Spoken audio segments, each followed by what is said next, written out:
Cuando vendí mi empresa por $20 millones, mi abogado me exigió que llamara a mis padres para decirles que había perdido repentinamente hasta el último centavo, y su reacción despiadada descubrió un horrible secreto familiar. Cuando finalicé la venta de mi empresa por $20 millones, pensé que por fin había comprado lo único que nunca tuve, paz. Pero mi abogado no sirvió champán ni me felicitó. Simplemente se inclinó sobre el escritorio con una expresión inexpresiva y me dio una única y escalofriante instrucción. Llama a tus padres, dijo. Diles que perdiste hasta el último centavo. Soy Eva Ferrer. A los 34 años, finalmente había logrado llegar a la cima. Durante los últimos 8 años, viví de café frío, barritas de proteínas rancias y una necesidad implacable y ardiente de demostrar mi existencia. Logística Norteña, la empresa de software de optimización de transporte que construí desde un apartamento estrecho y sin calefacción en Raleigh, ya no era solo una startup en apuros. Era un disruptor de la industria. Diseñé algoritmos que desviaban las líneas de carga nacionales en milisegundos, ahorrando a los gigantes de la logística miles de millones de dólares al año. Construí un imperio a partir de pura lógica y eficiencia porque las emociones humanas siempre habían demostrado ser demasiado volátiles para confiar en ellas. Y hoy mismo, vendí mi participación mayoritaria por $20 millones. $20 millones. Cuando vi la transferencia equivalente a 9 cifras en mis cuentas privadas, debería haberme sentido liberada. Debería haberme sentido como si el fantasma de mi pasado finalmente hubiera sido sepultado. Pero debajo del pulido barniz de una multimillonaria recién acuñada, un hambre vieja y patética me roía el estómago. No solo quería el dinero. Quería la llamada telefónica. Quería que mis padres miraran a la hija que habían pasado toda una vida tildando de demasiado terca, demasiado difícil y demasiado alejada de la realidad, y que finalmente admitieran que yo era la persona más exitosa que jamás había llevado el apellido Ferrer. Mis padres, Gonzalo y Carolina Ferrer, vivían en un mundo de fiestas en el jardín de sabana y juicios silenciosos. Para ellos, mi carrera era una rebelión humillante. Hoy, quería que se atragantaran con sus desaires pasados. En lugar de descorchar champán o dar una vuelta de la victoria, me encontré sentada frente a mi abogado privado, Noel Peña. El aire acondicionado en su oficina de gran altura zumbaba con una nota baja y estéril, que combinaba perfectamente con la estética austera de vidrio y acero que nos rodeaba.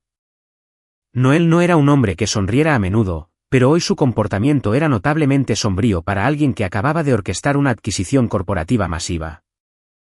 Se sentó con las manos entrelazadas, mirando una gruesa carpeta de Manila que no tenía absolutamente nada que ver con logística norteña. Tenemos un problema, dijo Noel.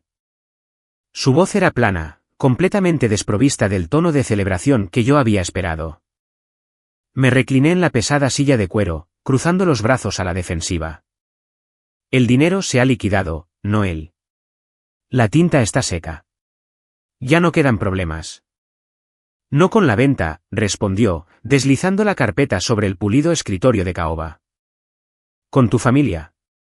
Específicamente, con el patrimonio de tu difunta abuela, Julia Moreno Ferrer. Miré la discreta carpeta.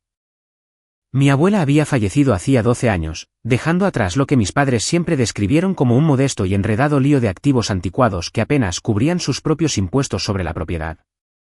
Nunca le había prestado atención. Mis padres se encargaban de todo. Se aseguraron de que me mantuviera alejada de la logística legal, citando mi falta de sentido comercial tradicional, una ironía que hoy sabía particularmente amarga. ¿Qué pasa con eso?, pregunté, mi ritmo cardíaco acelerándose a pesar de mi fingida indiferencia. Noel abrió la tapa, revelando pilas de documentos legales resaltados, impresiones de registros corporativos y estados financieros. Mientras realizaba las comprobaciones de responsabilidad de antecedentes estándar para la adquisición, detecté una serie de archivos muy irregulares adjuntos a tu nombre. Tus padres han estado ejecutando oscuras maniobras legales durante años. Están ocultando algo, Eva. Algo sustancialmente más grande que una herencia modesta y estándar. Escaneé los papeles, pero la densa jerga legal se volvió borrosa ante mis ojos. ¿Ocultando qué? Siempre dijeron que el patrimonio estaba prácticamente en la ruina. Mintieron, dijo Noel claramente. Cerró la carpeta con un chasquido seco. No ofreció más explicaciones, y yo lo conocía lo suficiente como para entender que estaba reteniendo los detalles por una razón. Noel era un maestro estratega. Nunca revelaba toda su mano hasta que sabía exactamente cómo jugaría la oposición. Necesito que hagas exactamente una cosa esta noche, continuó Noel, inclinándose hacia adelante. Sus ojos eran fríos e intensamente calculadores. Vas a llamar a tus padres. Les vas a decir que perdiste los 20 millones de dólares. Parpadeé, segura de que el agotamiento de la semana me estaba haciendo alucinar. Perdón. Les dirás que, debido a un sofisticado esquema de fraude electrónico internacional, las cuentas posteriores a la venta fueron vaciadas. Estás completamente arruinada. Sin un centavo. Luego, dejarás de hablar y observarás en silencio quién reacciona primero y exactamente cómo reaccionan. Una risa nerviosa y entrecortada escapó de mi garganta. La solicitud era absurda. Era teatral y completamente desquiciada. Noel, no voy a llamar a mi madre y jugar a algún retorcido juego psicológico solo porque encontraste una extraña declaración de impuestos. No es un juego, dijo Noel, su voz bajando una octava, golpeando el aire con absoluta certeza. Y no estoy probando suerte. Estoy tendiendo una trampa. Si tengo razón sobre lo que hay en estos archivos, tu repentina ruina financiera forzará su mano. Entrarán en pánico, y la gente que entra en pánico comete errores. Lo miré fijamente. La pura convicción en su postura me erizó la piel. No estaba adivinando. Sabía algo horrible, y necesitaba que yo lo viera por mí misma antes de presentar las pruebas. El silencio en la oficina se extendió, espeso y sofocante. Finalmente, con las manos que se sentían anormalmente pesadas, saqué mi teléfono de mi bolso. Me acerqué a la ventana del suelo al techo, mirando el tráfico de Raleigh que fluía como ríos de luz debajo. Necesitaba actuar. Necesitaba encarnar el fracaso catastrófico que siempre predijeron que me convertiría. Marqué el número de mi madre.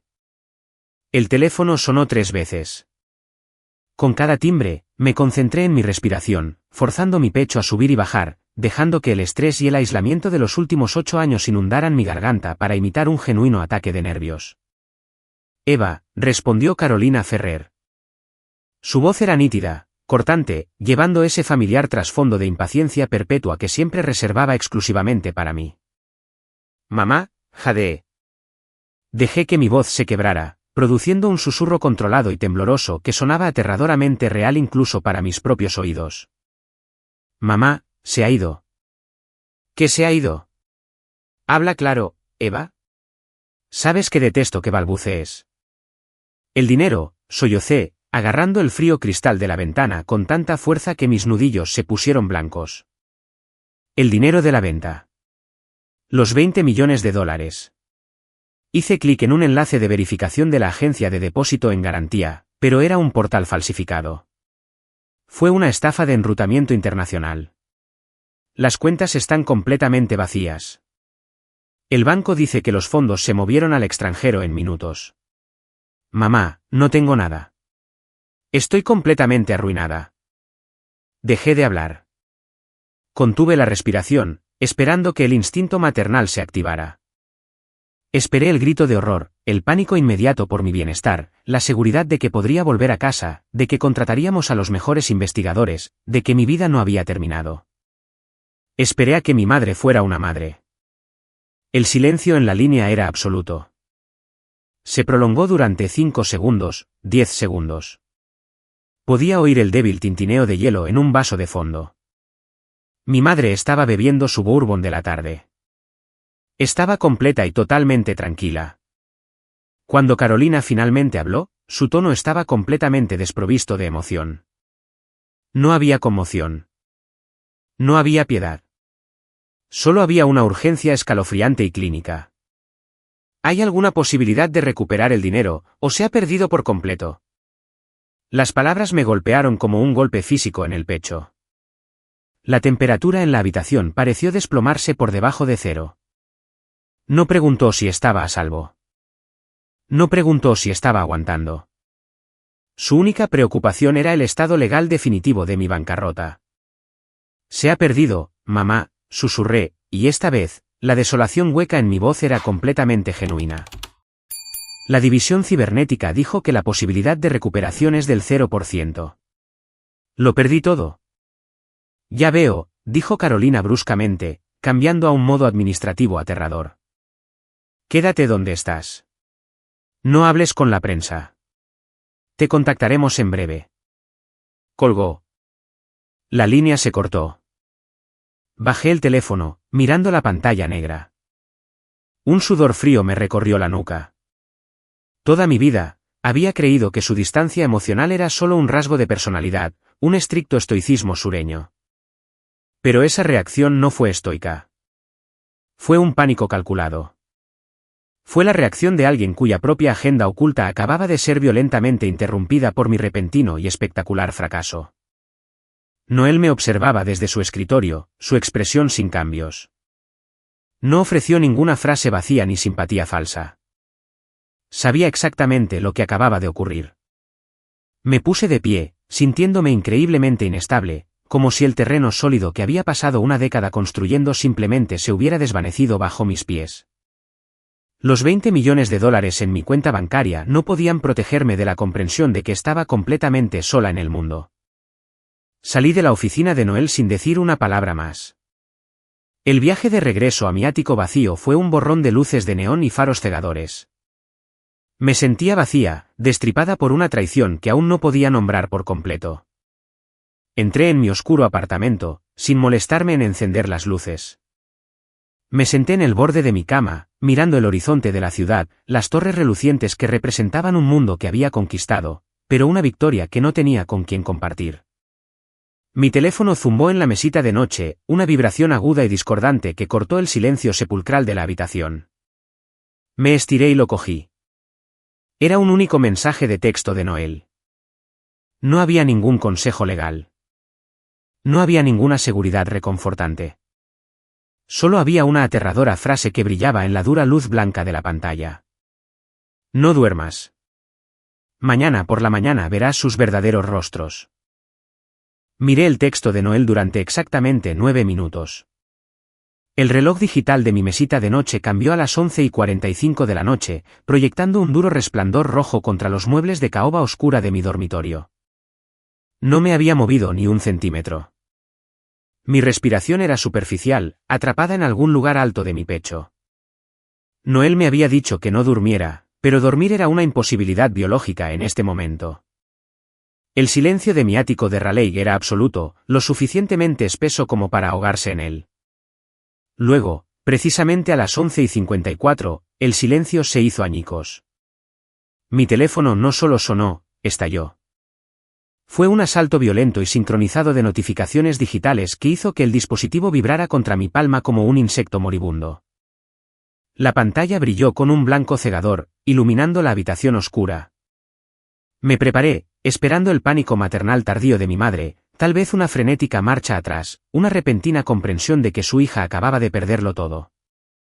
En cambio, la pantalla de bloqueo mostró una rápida sucesión de nombres que hicieron que la sangre se me helara en las venas: Gonzalo Ferrer, Marcos Ferrer, tía Elena, tío Roberto. Elena y Roberto no me habían enviado un solo mensaje en 6 años. Ni cuando Logística Norteña alcanzó su primer millón en ingresos, ni cuando aparecí en la portada de una importante revista de tecnología, ni siquiera en mi 30º cumpleaños. Pero esta noche, a los 10 minutos de mi ruina financiera escenificada, de repente estaban en mi bandeja de entrada. Ignoré sus notificaciones, mi pulgar flotando sobre el mensaje de mi padre. Gonzalo Ferrer era un hombre de pocas palabras, y cada una de las que pronunciaba estaba diseñada para controlar la temperatura de la habitación. No llamó. Una llamada telefónica significaba lidiar con una variable humana impredecible, y mi padre detestaba las variables. Toqué su nombre. El texto tenía 3 frases. No había saludo. No había ninguna pregunta sobre mi estado mental. No hables con nadie fuera de la familia sobre esto. Vuelve a Savannah mañana por la mañana inmediatamente. Hay papeles que firmar. Leí las palabras de nuevo, y luego una tercera vez. Hay papeles que firmar. Presioné mi mano libre contra mi frente, tratando de forzar manualmente a mi cerebro a procesar la lógica. Si mi madre le había dicho que estaba completamente arruinada, víctima de una devastadora estafa de enrutamiento internacional, ¿qué papeleo concebible requeriría mi presencia física inmediata en Georgia? Estaba en bancarrota a sus ojos. No le pides a una mujer en bancarrota que firme documentos a menos que su firma tenga un valor completamente independiente de su cuenta bancaria. Antes de que pudiera analizar la extraña orden de mi padre, otro mensaje se abrió paso hasta la parte superior de la pantalla. Era de mi hermano menor, Marcos. Marcos era el niño de oro de la familia Ferrer, mientras que yo era la hija terca que se mudó para escribir código de cadena de suministro. Marcos se quedó en Savannah, vistiendo trajes de lino a medida y desempeñando el papel de promotor de hoteles boutique. Era imprudente, encantador e históricamente terrible en la gestión del dinero. Sin embargo, mis padres trataban cada uno de sus fracasos como un golpe de mala suerte temporal. Su mensaje llegó en un bloque de texto frenético e ininterrumpido. No hagas una escena con la prensa o los compradores. Mantén la boca cerrada, Eva. Esto tiene que ser manejado internamente antes de que afecte a los otros activos. Sube al primer vuelo para acá. Dejé de respirar. Mis ojos se fijaron en 3 palabras específicas en medio de su divagación de pánico: los otros activos. Me levanté bruscamente, el teléfono se me escapó de las manos y golpeó el suelo de madera con un chasquido seco. No me molesté en recogerlo de inmediato. Caminé hacia la ventana del suelo al techo y presioné las palmas de las manos contra el cristal frío. Los otros activos. Durante 34 años, el único activo familiar del que me habían informado era la ruinosa y terminalmente hipotecada granja que mi abuela dejó. Mis padres se quejaban de ella sin cesar en cada cena de Acción de Gracias a la que me molestaba en asistir. Hablaban de ella como una carga, un montón inútil de madera podrida y tierra en depreciación que estaban gestionando amablemente por puro deber familiar. No tenía ninguna conexión con ninguna otra propiedad. No tenía acciones en los hoteles de Marcos. Era completamente independiente financieramente del apellido Ferrer. Entonces, ¿qué activos podría afectar mi bancarrota? El peso sofocante de la advertencia de Noel finalmente me aplastó el aliento. Están ocultando algo, Eva. Recogí mi teléfono del suelo. La pantalla no estaba rota. Una pequeña misericordia. No le respondí a Gonzalo. No le respondí a Marcos. Me senté en la oscuridad, viendo pasar las horas. La medianoche se convirtió en la 1 de la madrugada, luego en las 2. Mi mente repasó cada interacción que había tenido con mis padres sobre el dinero, la forma en que desviaban agresivamente la conversación del patrimonio de mi abuela, la forma en que insistieron en manejar mis primeras declaraciones de impuestos antes de que contratara mi propia firma. La forma en que siempre me hicieron sentir como una extraña en mi propia línea de sangre, manteniéndome lo suficientemente distante como para mantener el control pero lo suficientemente cerca como para monitorear mis movimientos. Casi a las 3 de la mañana, el teléfono zumbó por última vez. El agotamiento que tiraba de mis párpados desapareció al instante. La notificación era de Daniela Rivas, mi prima materna. Daniela era una chica discreta, tranquila y observadora que generalmente se mezclaba con el papel tapiz en las reuniones familiares. Nunca tomaba partido, principalmente porque nadie se lo pedía. No había ningún texto adjunto a su mensaje. Era solo un único archivo de imagen, una captura de pantalla. Abrí la imagen. Mis manos comenzaron a temblar, un temblor fino e incontrolable que irradiaba desde mis muñecas hasta mis hombros. Era una captura de pantalla de un chat grupal en una aplicación de mensajería segura. El chat se titulaba Gestión del Fideicomiso Ferrer. Estaba mirando una sala digital que contenía a mi padre, mi madre, mi hermano y el contable de la familia. Una sala a la que nunca me habían invitado. Una sala que se suponía que nunca debía saber que existía. En la parte superior de la pantalla capturada, un mensaje de mi madre, Carolina, estaba como una pistola cargada: está completamente arruinada. Esta es la única oportunidad de conseguir su firma antes de que se cierre el acuerdo del Frente Fluvial. Gonzalo, dile que vuelva a casa. Justo debajo de ella, Marcos había respondido menos de un minuto después: juega la carta de la compasión. Si realmente está arruinada, firmará cualquier cosa siempre que piense que la están salvando. Solo necesitamos su nombre en la exención. Miré los píxeles brillantes hasta que se quemaron en mis retinas. La náusea me golpeó tan fuerte y tan rápido que tuve que taparme la boca con una mano para no vomitar. La habitación giró, los bordes afilados de mis costosos muebles se desdibujaron en formas sin sentido. El acuerdo del frente fluvial. Leí las 3 palabras una y otra vez. Mi cerebro, entrenado para analizar datos y encontrar patrones, reensambló violentamente la realidad de toda mi existencia en el lapso de 30 segundos. El profundo y hueco dolor que había sentido solo unas horas antes en la oficina de Noel se evaporó, reemplazado por una claridad fría y aterradora. La conmoción ya no era que mis padres hubieran creído mi ruina total tan rápidamente y sin una pizca de empatía. La conmoción fue la horrible comprensión de por qué estaban tan ansiosos por creerlo. No estaban en pánico porque yo estuviera en peligro. Estaban en pánico porque un acuerdo de propiedad multimillonario que involucraba un frente fluvial del que no sabía absolutamente nada estaba en juego. Y de alguna manera, mi nombre era la única clave para desbloquearlo.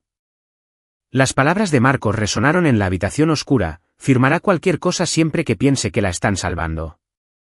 Pensaron que me estaba desangrando en el suelo. Y en lugar de llamar a una ambulancia, se apresuraban a cosechar mis órganos antes de que el corazón dejara de latir.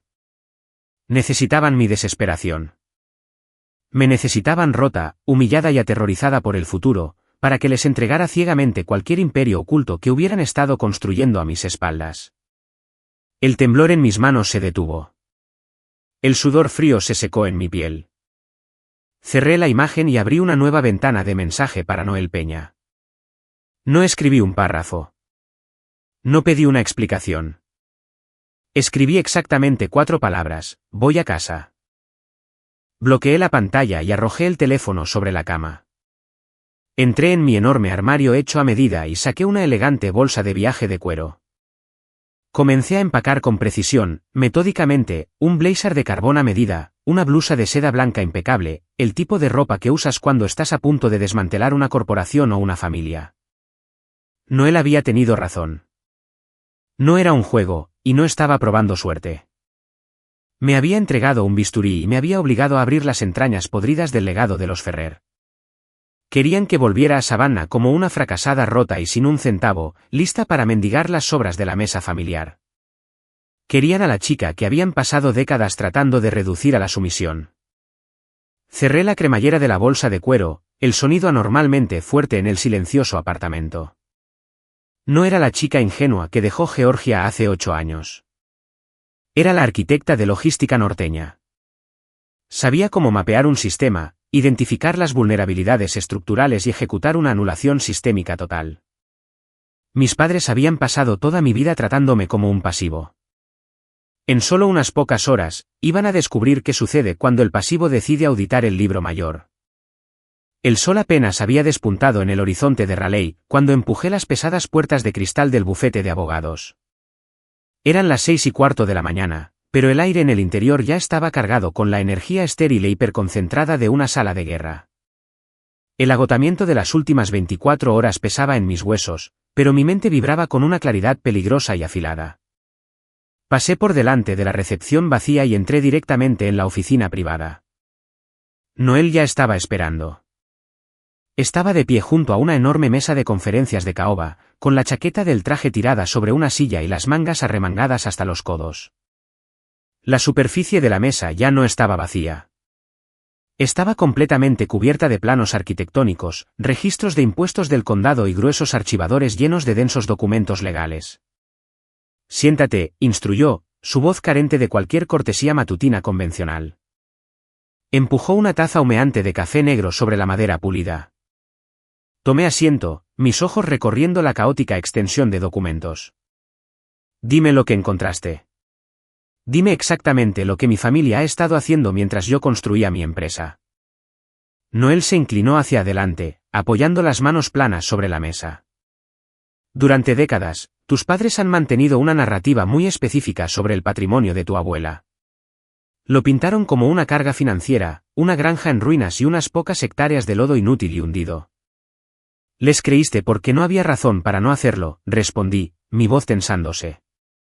Se quejaban de los impuestos sobre la propiedad en cada cena de fiesta. Decían que mantener el patrimonio a flote era un sacrificio familiar. Fue una clase magistral de desinformación, corrigió Noel bruscamente. Tocó una gruesa carpeta de cuero que descansaba en el centro de la mesa. Tu abuela, Julia, no solo dejó una granja. Estableció una entidad legal altamente aislada llamada Fideicomiso de Conservación Moreno. Tus padres son los CEO fideicomisarios actuales. Pero los activos dentro de ese fideicomiso no son residenciales. Son comerciales, y son masivos. Deslizó un gran mapa enrollado sobre la mesa. Era un levantamiento topográfico de Savannah. Noel cogió un marcador rojo y rodeó una vasta y extensa sección de tierra que corría directamente a lo largo del agua. El fideicomiso posee el título de un complejo de viejos almacenes de almacenamiento en frío, una enorme extensión de terreno sin desarrollar frente al río, y lo más importante, derechos de acceso exclusivos a un ramal ferroviario comercial inactivo, explicó Noel, sus ojos fijos en los míos. Miré el círculo rojo, sintiendo que el aire se enrarecía en mis pulmones.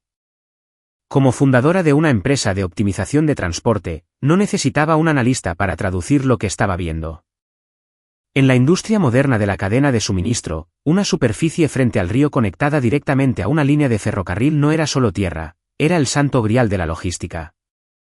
Con el auge actual del comercio electrónico y el envío global, esa combinación específica de infraestructura valía una cantidad astronómica de dinero.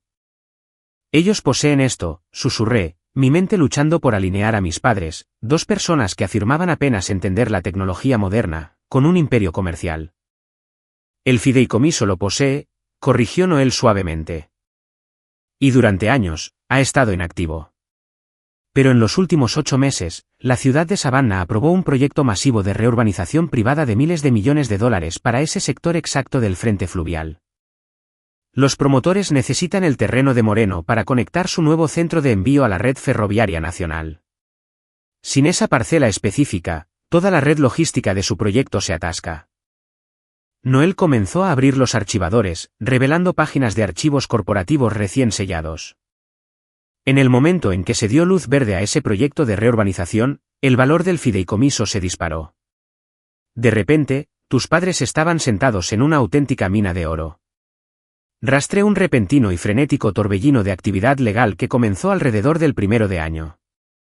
Han estado preparando silenciosamente la transferencia del terreno, redactando enormes hipotecas comerciales y reestructurando agresivamente el fideicomiso en una serie de empresas fantasma. Así que están cobrando, dije, un sabor amargo subiendo por mi garganta. Están vendiendo el terreno a mis espaldas y embolsándose la ganancia inesperada. Están intentándolo, replicó Noel, golpeando con el dedo un párrafo específico resaltado en un denso contrato legal. Pero se toparon con un muro. En cada archivo reciente, en cada borrador del acuerdo de venta con los promotores, las compañías de títulos señalaron una discrepancia importante. Las transacciones no pueden ser ejecutadas legalmente solo por los CEO fideicomisarios. Giró el documento para que pudiera leer el texto resaltado. Tu abuela era una mujer muy paranoica y muy inteligente, continuó Noel suavemente. Estructuró el fideicomiso de conservación Moreno con una salvaguarda, un mecanismo a prueba de fallos diseñado para evitar el tipo exacto de liquidación de activos que tus padres están intentando actualmente. Los documentos de cierre final requieren la firma explícita y notariada de un beneficiario especial específicamente designado. Levanté la vista del papel, mi corazón martilleando violentamente contra mis costillas. ¿Yo? Tú, confirmó Noel. Tú eres la beneficiaria especial. Tus padres no pueden vender el frente fluvial. No pueden apalancar los derechos ferroviarios. No pueden tocar un solo centavo de ese nuevo dinero de desarrollo a menos que firmes una renuncia completa de tus derechos fundamentales al fideicomiso. La sensación física de náusea me invadió tan intensamente que tuve que agarrarme a los bordes de la mesa para anclarme. La habitación pareció inclinarse. Cada recuerdo que tenía de mi infancia, de mi relación agónicamente tensa con mi madre y mi padre, se estaba desgarrando violentamente y reorganizándose en una nueva y aterradora imagen. Nunca me lo dijeron, respiré, la comprensión atravesándome como una cuchilla física. Pasaron toda mi vida diciéndome que era inútil con el dinero. Se burlaron de mi interés en la logística. Me apartaron cada vez que intenté preguntar sobre las finanzas familiares porque la ignorancia era su mayor arma, dijo Noel, su voz bajando a un zumbido bajo y constante. Si supieras lo que poseías, harías preguntas. Si entendieras el valor de la tierra, exigirías una auditoría. Toda su dinámica contigo, el menosprecio, la distancia emocional, la crítica constante, no fue solo una mala crianza. Fue una estrategia legal calculada a largo plazo para mantenerte lo más lejos posible del papeleo. Cerré los ojos con fuerza. La traición era tan absoluta, tan estructuralmente perfecta, que sentí como si me estuviera ahogando en agua helada. No solo no me amaron, armaron mi deseo de su aprobación. Me mantuvieron hambrienta de afecto para que, cuando finalmente llegara el momento, fuera lo suficientemente débil como para entregar lo que exigieran. Y ahora, dijo Noel, rompiendo el zumbido en mis oídos, les acabas de dar la oportunidad perfecta. Creen que perdiste $20 millones. Creen que estás rota, humillada y desesperada por un salvavidas. Te van a emboscar en el segundo que cruces la puerta de esa granja. Enmarcarán la renuncia como un mal necesario para protegerte de la responsabilidad o te ofrecerán una pequeña fracción del pago como un falso paquete de rescate. Metió la mano en el bolsillo de su chaqueta y sacó un objeto pequeño, elegante y negro, no más grande que una memoria USB estándar. Lo deslizó sobre la mesa hacia mí. ¿Qué es eso?, pregunté, mi voz apenas un susurro. Una grabadora de audio digital de alta fidelidad, respondió Noel. Georgia opera bajo una ley de consentimiento de una sola parte para grabar conversaciones. Mientras participes activamente en el diálogo, no necesitas su permiso para grabar cada palabra que digan en esa casa. Cogí el dispositivo. Se sentía normalmente pesado para su tamaño. ¿Tienes todos estos documentos? ¿Tienes el rastro de papel? ¿Por qué necesito llevar un micrófono? ¿Por qué no simplemente me muestras todo ahora y me dejas entrar allí con una orden judicial? Noel negó con la cabeza, su expresión endureciéndose hasta volverse completamente despiadada. Porque los rastros de papel se pueden disputar en el tribunal. Se puede culpar a malos asesores financieros por las empresas fantasma. Si te muestro toda la profundidad de su fraude ahora mismo, entrarás en esa casa con la ira fría y calculada de una directora ejecutiva. No quiero a la directora ejecutiva. Necesito a la hija. Lo miré, comprendiendo lentamente. Necesitan creer en la ilusión, explicó Noel. Necesitan ver a la mujer devastada y desconsolada que creen haber creado. Tu conmoción, tu confusión, tu dolor, tiene que ser completamente auténtico. Si sienten la más mínima sospecha de tu parte, se cerrarán, destruirán los borradores y cambiarán su estrategia. Los necesito arrogantes. Necesito que expliquen la trampa en voz alta mientras la grabadora está funcionando. Una vez que cometan su extorsión en cinta, tendré suficiente palanca no solo para detener la venta, sino para desmantelar todo su control sobre el fideicomiso. Miré la grabadora en mi palma. La idea de entrar en la casa de mi infancia, sabiendo que me miraban no como a una hija a la que consolar, sino como a un objetivo a liquidar, se sentía como prepararse para entrar en un edificio en llamas. Me puse de pie, deslizando la grabadora en el bolsillo interior de mi blazer. Cogí mi bolso, la correa de cuero sintiéndose como un peso de plomo en mi hombro. Me voy a Savannah ahora, dije, mi voz finalmente perdiendo su temblor, reemplazada por una calma fría y hueca. Noel rodeó la mesa, deteniéndose a solo unos metros de mí. La distancia clínica y estratégica que solía mantenerse desvaneció por una fracción de segundo. Me miró con una intensidad profunda y aleccionadora. Eva, dijo Noel, su voz atravesando el silencio de la oficina, cuando entres en esa casa, recuerda exactamente por qué estás allí.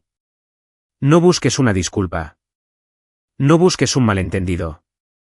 Si están más ansiosos por obtener tu firma que desconsolados por tu sufrimiento, tienes que aceptar la realidad. Hizo una pausa, dejando que el silencio se extendiera entre nosotros hasta que las palabras golpearon con la fuerza de un verdugo.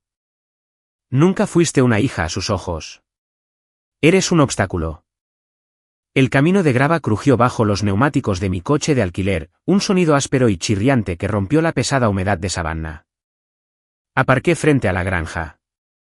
Durante toda mi vida, esta estructura de 2 pisos, con su pintura blanca desconchada y su porche envolvente hundido, fue la encarnación física del supuesto martirio financiero de mis padres. Hoy, se veía exactamente como lo que era, un decorado. Subí al porche, las tablas de madera del suelo gimieron bajo mi peso, y abrí la pesada puerta principal de roble.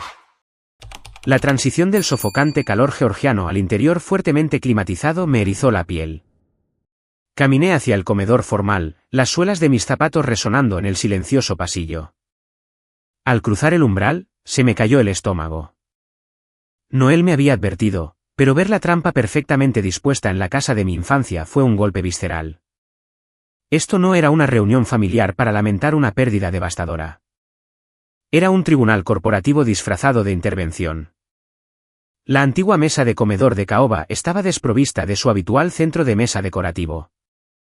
En su lugar, había pilas precisas de documentos legales, 2 costosas plumas estilográficas, una jarra de cristal con agua helada y 4 servilletas de lino muy almidonadas. Mi padre, Gonzalo, estaba sentado a la cabeza de la mesa vistiendo un traje azul marino planchado. Mi madre, Carolina, estaba de pie cerca de la ventana, su postura rígida. Sentado torpemente a la derecha de Gonzalo estaba un hombre que reconocí inmediatamente como el contable de la familia desde hace mucho tiempo, un hombre nervioso y calvo que aferraba su maletín como un escudo. Mi madre cruzó la habitación en el segundo en que aparecí. No ofreció una palabra de consuelo. Me rodeó los hombros con un abrazo rígido e incruento que se sintió más como una restricción física que como un abrazo. Su caro perfume floral me quemó las fosas nasales. Se inclinó cerca, su voz un susurro agudo y sibilante destinado solo para mí. Recomponte, Eva. Tienes que cooperar ahora mismo si quieres salvar la dignidad que te queda después de este lío espectacular. Se apartó antes de que pudiera procesar la crueldad del saludo. Señaló una silla vacía directamente frente a mi padre. Me senté.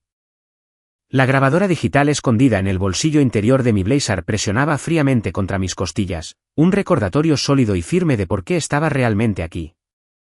Eva, comenzó mi padre, su voz adoptando un tono bajo y practicado de autoridad afligida, tu madre y yo quedamos completamente devastados por tu llamada de anoche. Perder $20 millones de la noche a la mañana por una estafa cibernética descuidada es un fracaso catastrófico de juicio. Mantuve mis manos fuertemente entrelazadas en mi regazo, forzando mis hombros a encorvarse, interpretando el papel de la hija destrozada y derrotada. Lo perdí todo, papá. No sé qué hacer. Lo sabemos, dijo Gonzalo suavemente, deslizando la pila más gruesa de papeles sobre la madera pulida hacia mí. Y es exactamente por eso que tuvimos que reunirnos tan rápidamente hoy. Tu ruina financiera es una tragedia, pero no podemos permitir que tu estado mental comprometido infecte el resto de las modestas posesiones de la familia.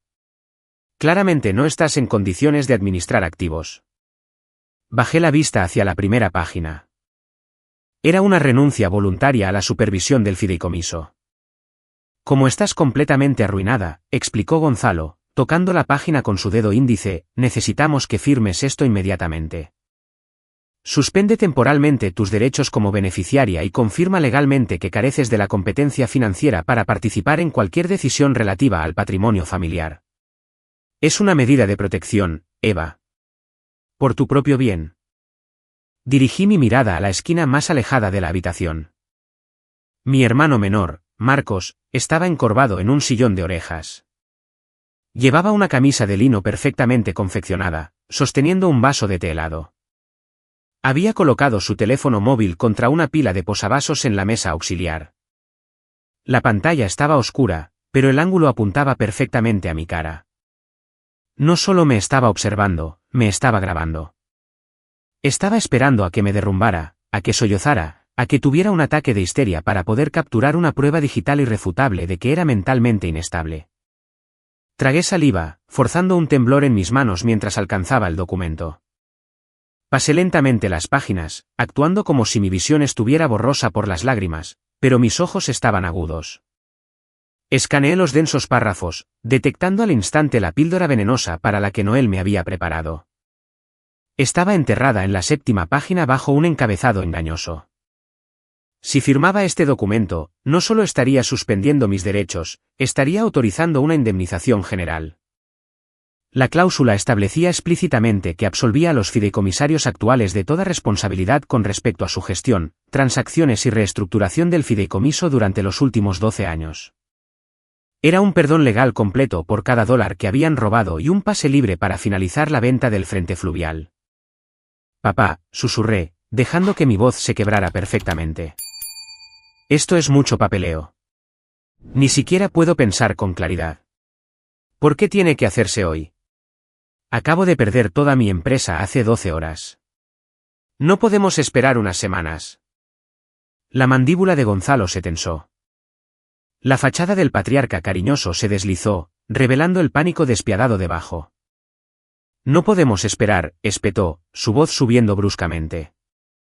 Un acuerdo del frente fluvial no puede esperar a que termines de derrumbarte. Toda la habitación quedó en silencio sepulcral. El contable se estremeció, mirando sus zapatos. Marcos se enderezó, su expresión de suficiencia vaciló por una fracción de segundo. El rostro de mi padre se sonrojó de un tono carmesí profundo y feo al darse cuenta de que acababa de decir la parte silenciosa en voz alta. Prácticamente había gritado su agenda oculta al aire libre. Carolina intervino de inmediato, lanzando una viciosa ofensiva psicológica para cubrir el desliz fatal de su marido. No te atrevas a cuestionar a tu padre después de lo que has hecho, le reprendió bruscamente, golpeando con la palma de la mano el respaldo de mi silla. No tienes derecho a venir aquí y pedir tiempo. Te fuiste de esta casa hace 8 años. Nos abandonaste para jugar a ser directora ejecutiva de una startup. Solo te importaba tu código y tus algoritmos. Nunca entendiste la lealtad, Eva. Nunca entendiste lo que significa ser una familia. Cada palabra que me escupió estaba diseñada para romper mi espíritu. Estaba armando mi independencia, retorciendo los años que pasé construyendo mi propio éxito en un acto malicioso de traición. En su lógica retorcida, mi mayor pecado no era que supuestamente hubiera perdido el dinero. Mi mayor pecado era que alguna vez hubiera tenido éxito sin necesitarlos en primer lugar. Me querían indigente porque una hija indigente era una hija obediente. Solo quería que estuvierais orgullosos de mí, dije con voz ahogada, un dolor genuino hinchándose en mi garganta, aunque no por las razones que ellos creían. Estaba de luto por los padres que nunca tuve. Marcos soltó una risa corta y hueca desde su rincón. Cogió su té helado, tomando un sorbo lento antes de mirarme con un desdén absoluto y sin filtros. Oh, ahórranos la rutina de víctima, se burló Marcos, sus ojos fijos en los míos con un derecho helado. Señaló perezosamente la pluma estilográfica que descansaba sobre los documentos. Solo coge la pluma y firma, Eva. Al menos por primera vez en toda tu vida, harás algo útil para esta familia.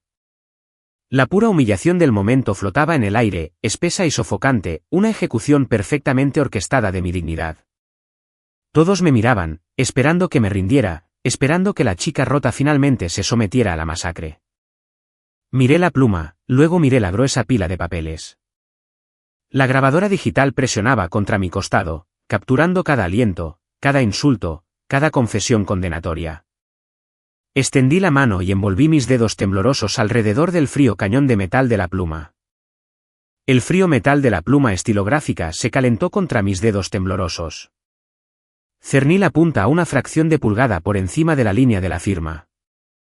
Mi padre se inclinó hacia adelante, sus ojos hambrientos, siguiendo el movimiento de mi mano como un halcón observando a un conejo moribundo. Entonces, la pesada puerta principal de roble de la granja no solo se abrió. Se abrió de par en par, las bisagras de latón gritando en protesta contra la violencia repentina. Pasos pesados y medidos resonaron por el pasillo. La tensión sofocante en el comedor se rompió al instante. Mi padre se enderezó de un tirón, su silla raspando ruidosamente contra el suelo de madera. Mi madre se giró, una aguda reprimenda ya formándose en sus labios para quienquiera que se atreviera a interrumpir su ejecución privada. Noel Peña apareció en el umbral del comedor. Llevaba un traje de carbón a medida y un elegante maletín de cuero negro. No parecía enfadado. No parecía sin aliento. Irradiaba una calma glacial y aterradora que instantáneamente bajó la temperatura de la habitación 10 grados. Caminó directamente hacia la mesa de caoba, ignorando por completo los jadeos desconcertados de mis padres. ¿Quién diablos es usted?, exigió Gonzalo, su rostro enrojeciendo de un carmesí profundo y peligroso. Esta es una residencia privada. Salga antes de que llame a las autoridades locales. Le aconsejaría que no involucrara a las fuerzas del orden, Gonzalo, dijo Noel, su voz suave y letárgica, pero cortando la habitación como una cuchilla quirúrgica. Dado el contenido de mi maletín, la policía es la última gente que querrá que entre en esta casa hoy. Carolina palideció. La máscara meticulosamente elaborada de la madre preocupada se hizo añicos por completo. Reconoció el agudo e innegable olor del litigio corporativo. Su asunto familiar privado interno acababa de ser espectacularmente violado. En la esquina, Marcos se revolvió. La sonrisa arrogante desapareció de su rostro mientras se lanzaba hacia adelante y golpeaba su teléfono móvil boca abajo sobre la mesa auxiliar, desesperado por detener la grabación que había iniciado. Pero era demasiado tarde. El dispositivo digital de alta fidelidad, metido de forma segura contra mis costillas, ya estaba capturando cada respiración entrecortada y cada movimiento de pánico en la habitación. Noel se detuvo directamente detrás de mi silla. Puso una mano en el respaldo de la misma, una barrera física entre yo y mi familia. Mi nombre es Noel Peña, anunció, mirando alrededor de la mesa con leve disgusto. Soy el asesor legal privado de Eva Ferrer, y estoy aquí para informarles de que la transacción que actualmente están tratando de extorsionar a mi cliente queda permanentemente detenida. El contable de la familia soltó un chillido patético, encogiéndose en su silla, metiendo violentamente sus propios papeles de nuevo en su maletín. «¿Extorsionar?», jadeó Carolina, recuperando la voz. Señaló con un dedo tembloroso hacia mí. «¿Cómo te atreves a traer a un abogado a esta casa? Estamos tratando de salvarla. Perdió $20 millones anoche. Está completamente en bancarrota». Noel ni siquiera parpadeó. Se agachó, abrió su maletín y dejó caer la pesada tapa de cuero. «No perdió ni un solo centavo», declaró Noel rotundamente. El silencio que siguió fue absoluto. Fue el tipo de silencio que zumba en los oídos después de que detona una bomba. Gonzalo miró a Noel. Carolina me miró a mí. Marcos dejó de respirar por completo.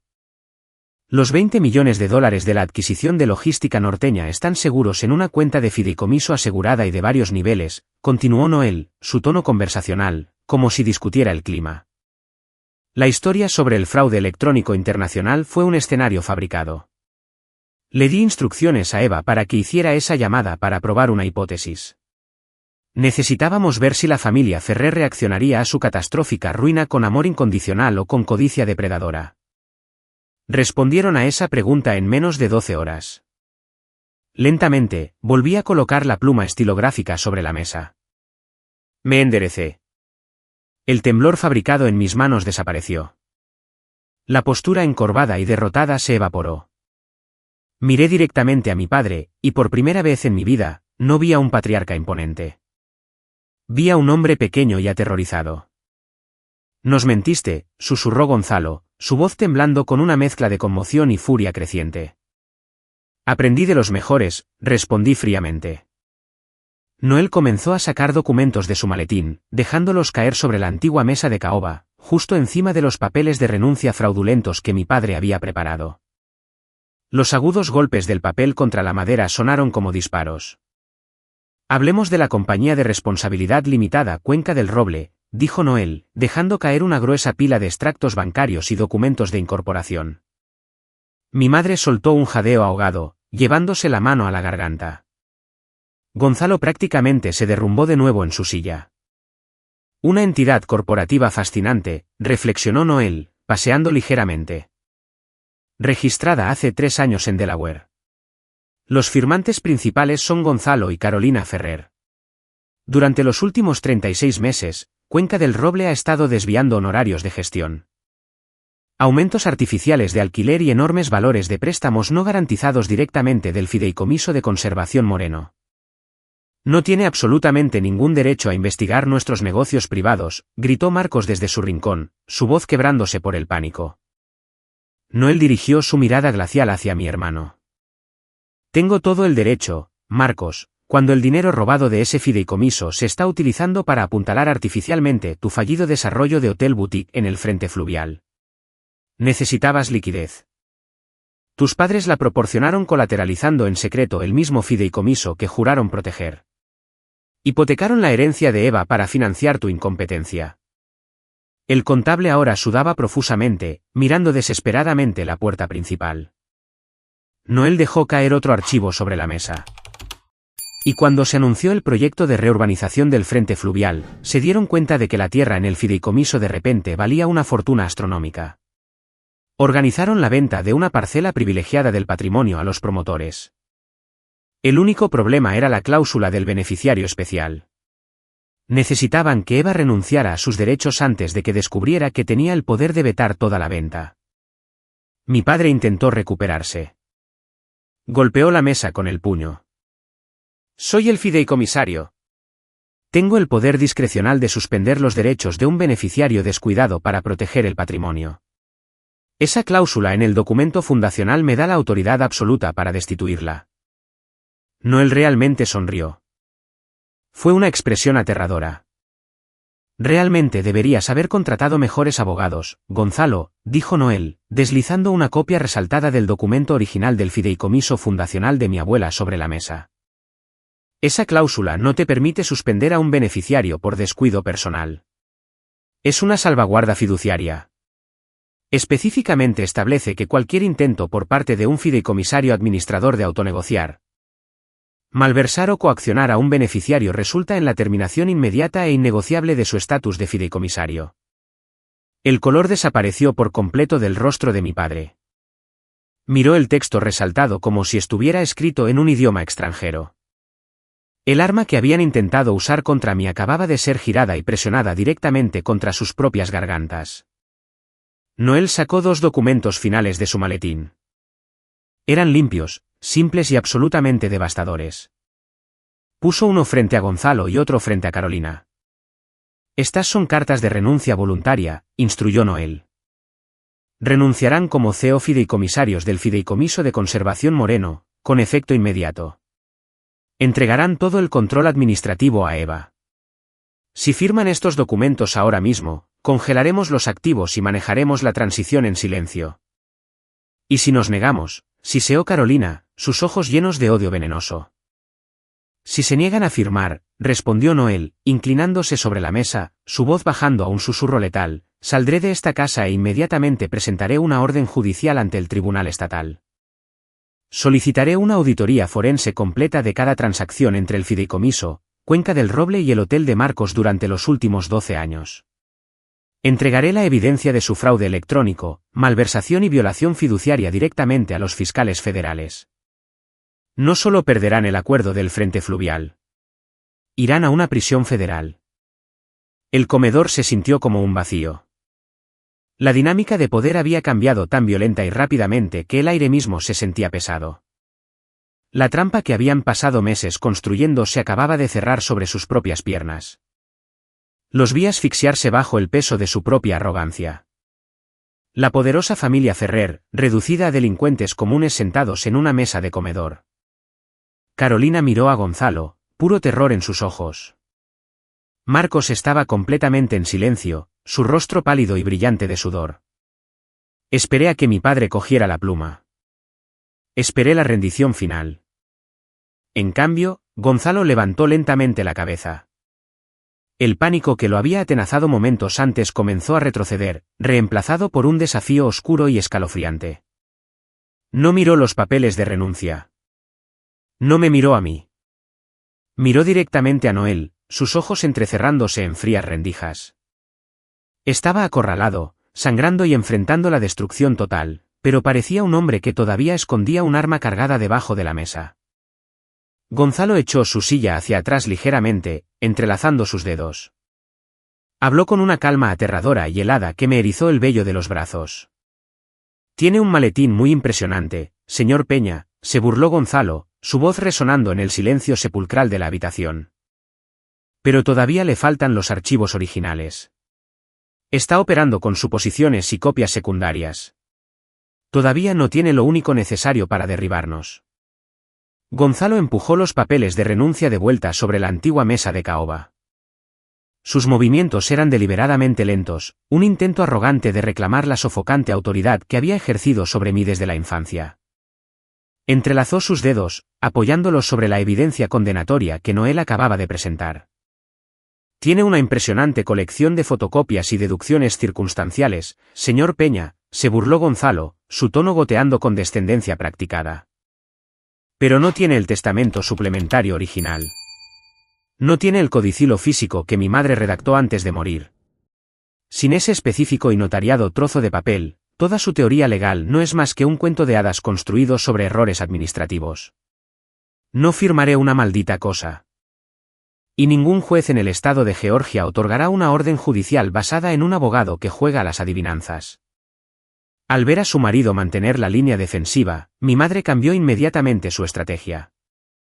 La matriarca viciosa y atacante desapareció en un abrir y cerrar de ojos. Se desplomó en su silla, presionando una servilleta de lino muy almidonada contra su rostro. Comenzó a llorar. Fue una actuación aterradoramente perfecta, sus hombros temblando con la cantidad exacta de desconsuelo maternal. ¿Cómo puedes hacernos esto?, sollozó Carolina, mirándome a través de sus lágrimas como si yo fuera un monstruo que acababa de entrar en su casa. Cada decisión que tomamos, cada noche en vela, cada maniobra financiera estresante, fue para preservar este patrimonio para la próxima generación. Sacrificamos nuestra propia tranquilidad para mantener intacto el legado de los Ferrer. Y tú pagas nuestro sacrificio arrastrando a un perro de ataque corporativo a nuestro comedor. Nos tratas como a delincuentes comunes. Traes a un abogado a tu propia casa de la infancia como si estuvieras llamando a la policía para arrestar a tu propia carne y sangre. Eres increíblemente desagradecida, Eva. Siempre lo fuiste. La pura audacia de su chantaje emocional era asombrosa. Estaba en medio de una trampa que ella había tendido para robar mi herencia, pero estaba tratando desesperadamente de presentarme como la villana por negarme a caer en ella. Ni siquiera tuve la oportunidad de procesar su latigazo emocional antes de que surgiera una amenaza nueva y mucho más sucia desde el rincón de la habitación. Marcos había dejado de fingir ser un hermano preocupado. Estaba encorvado en su sillón de orejas, sus pulgares volando furiosamente por la pantalla de su teléfono inteligente. No solo estaba enviando mensajes de texto a sus amigos, estaba lanzando un contraataque digital de tierra quemada. En 20 minutos, mi propio teléfono, que descansaba silenciosamente en mi bolsillo, vibró con una alerta urgente. Lo saqué para encontrar un correo electrónico muy sensible del oficial de integración principal de la firma que acababa de adquirir Logística Norteña. El asunto decía simplemente, consulta urgente sobre estabilidad de liderazgo.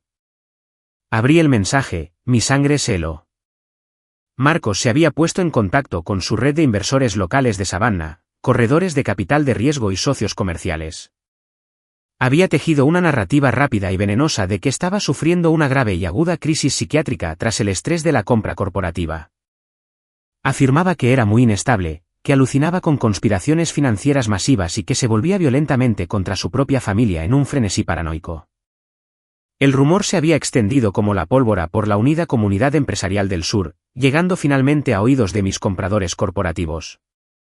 Escribían para preguntar, en una terminología corporativa extremadamente educada pero de pánico, si había riesgos de reputación no revelados o responsabilidades de salud mental que necesitaran abordar antes de que se completara la transición final de la fusión.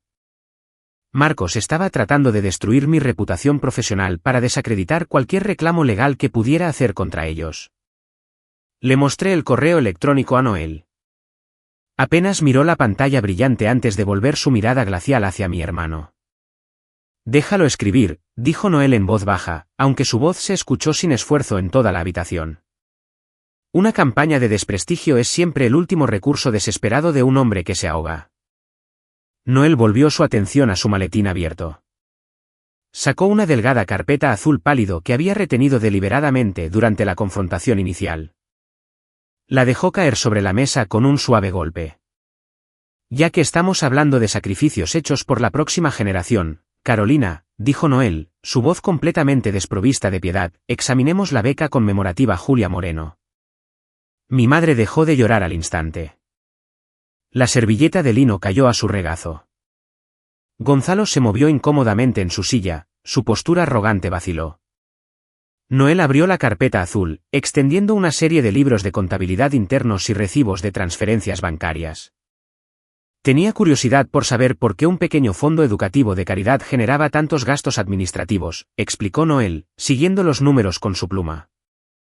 Resulta que la beca nunca financió la matrícula de ningún estudiante. Era una elaborada cortina de humo contable. Tú y Gonzalo estaban ciclando los ingresos por alquiler comercial del fideicomiso a través de la caridad para lavar los fondos. Luego, estaban distribuyendo inmediatamente ese dinero como subvenciones privadas anónimas para cubrir las catastróficas deudas personales y los gastos de lujo de Marcos. Convirtieron una fundación de caridad que llevaba el nombre de su madre fallecida en un fondo personal para financiar los fracasos de su hijo. La absoluta depravación de robar de un fondo conmemorativo para cubrir las deudas de juego de Marcos y sus fallidas empresas hoteleras rompió la tensión restante en la habitación. Miré a Carolina, sintiendo una ola de disgusto tan profunda que me dolió físicamente detrás de las costillas. ¿Un fondo de becas, mamá?, pregunté, mi voz temblando con una mezcla de horror e indignación. Usaste el nombre de mi abuela para ocultar sus deudas. Carolina se levantó, su rostro se contrajo en una máscara fea y defensiva. Las lágrimas se habían ido, reemplazadas por una furia desesperada y acorralada. No teníamos otra opción, gritó, su voz resonando violentamente en el papel tapiz desconchado del comedor. Marcos estaba en terribles problemas reales con prestamistas privados y agresivos. Teníamos que protegerlo. Usamos todo lo que teníamos para mantenerlo fuera de un tribunal y fuera de la cárcel. Lo dimos todo. Incluso pusimos esta casa en juego. El aire en la habitación desapareció por completo. La miré, las palabras flotando en el espacio muerto entre nosotros como una manifestación física de una maldición.